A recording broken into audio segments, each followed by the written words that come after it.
وعلم آدم الأسماء كلها ثم عرضهم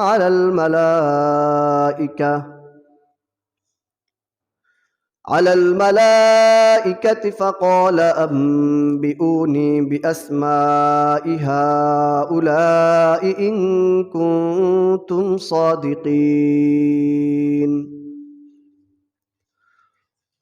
وعلم آدم الأسماء كلها ثم عرضهم على الملائكة আমি আদম আলাইহিস সালামকে সৃষ্টি করার পর সর্বপ্রথম আমি আদম আলাইহিস সালামকে বস্তু সামগ্রীর নাম শিক্ষা দিয়েছি। আল্লাহ তাআলা বলেন, আমি আদমকে সৃষ্টি করার পর সর্বপ্রথম আমি আদমকে বস্তু সামগ্রীর নাম শিক্ষা দিয়েছি।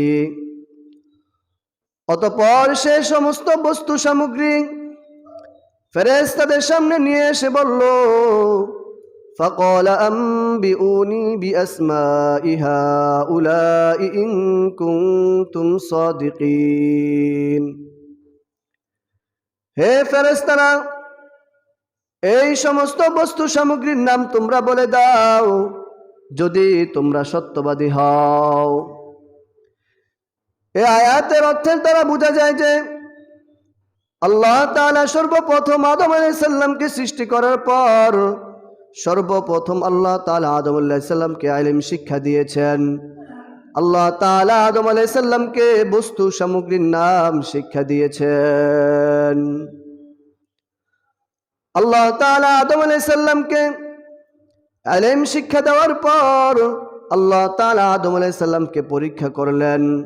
যখন আদম আলাইহিস সালাতু ওয়াস সালাম পরীক্ষায় পাশ করলেন, পরীক্ষায় উত্তীর্ণ হলেন, তারপর আদম আলাইহিস সালামকে ফেরেশতাদের মাধ্যমে সিজদা করে আদম আলাইহিস সালামকে সম্মানিত করলেন।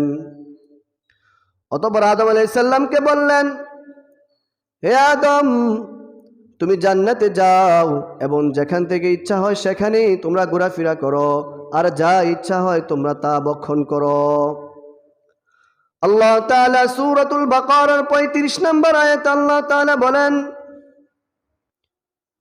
ইয়া আদম উসকুন আনতা ওয়া যাওজুকাল জান্নাহ ওয়া কুলা মিনহা রাগাদান হাইসু শি'তুমা ওয়া লা তাকরাবা হাযিহিশ শাজারাতা ফাতাকুনা মিনাজ জালিমিন। হে আদম, তুমি এবং তোমার স্ত্রী জান্নাতে চলে যাও, জান্নাতের মধ্যে বসবাস করো এবং যেখানে ইচ্ছা সেখানে যাও, আর যা খেতে ইচ্ছা হয় তোমরা জান্নাত থেকে তা ভক্ষণ করো। এই আয়াত দ্বারা বোঝা যায় আল্লাহ তাআলা আদম আলাইহিস সালামকে ইলম বস্তু সামগ্রীর নাম শিক্ষা দেওয়ার পর আদম আলাইহিস সালামকে আল্লাহ তাআলা জান্নাতে প্রেরণ করলেন। আল্লাহ তাআলা এই সমস্ত বস্তু সামগ্রী এবং ইলম শিক্ষা দেওয়ার পর আল্লাহ তাআলা যখন জান্নাতে আদম আলাইহিস সালামকে প্রেরণ করলেন, অতঃপর আদম আলাইহিস সালাম জান্নাতে থাকা শুরু করলেন। আদম আলাইহিস সালামকে খাওয়া দাওয়া এবং স্ত্রী এই সমস্ত শিক্ষা দেওয়ার পূর্বে আল্লাহ তাআলা আদম আলাইহিস সালামকে ইলম শিক্ষা দিলেন। এই জন্য আল্লাহ তাআলা ইলমের গুরুত্ব এত বাড়িয়ে দিয়েছেন।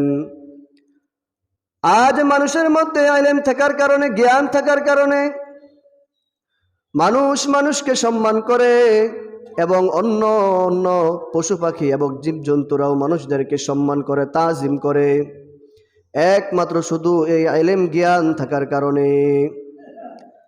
এই দুনিয়ার মধ্যে যত জাহালত, যত অজ্ঞতা এবং যত খুনাখুনি হানাহানি হয়, সব কিছুর মূলে হচ্ছে অজ্ঞতা, অর্থাৎ জ্ঞান না থাকার কারণেই হয়।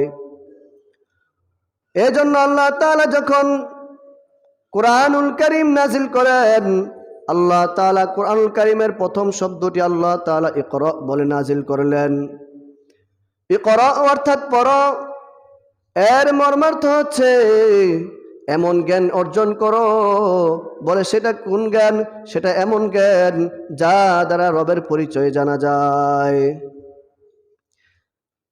এই জন্য আল্লাহ তাআলা সূরাতুল আলাকের 1 নম্বর আয়াতে আল্লাহ তাআলা বলেন, ইকরা বিসমি রাব্বিকাল্লাযী খলাক, পড়ো তোমার প্রভুর নামে যিনি তোমাদেরকে সৃষ্টি করেছেন। আল্লাহ তাআলা এই জন্য এই আয়াতটি নাজিল করেছেন যে যাতে করে বান্দা সর্বপ্রথম আমি আল্লাহ তাআলাকে চিনতে পারে, আমি আল্লাহ তাআলার ইলম অর্জন করতে পারে।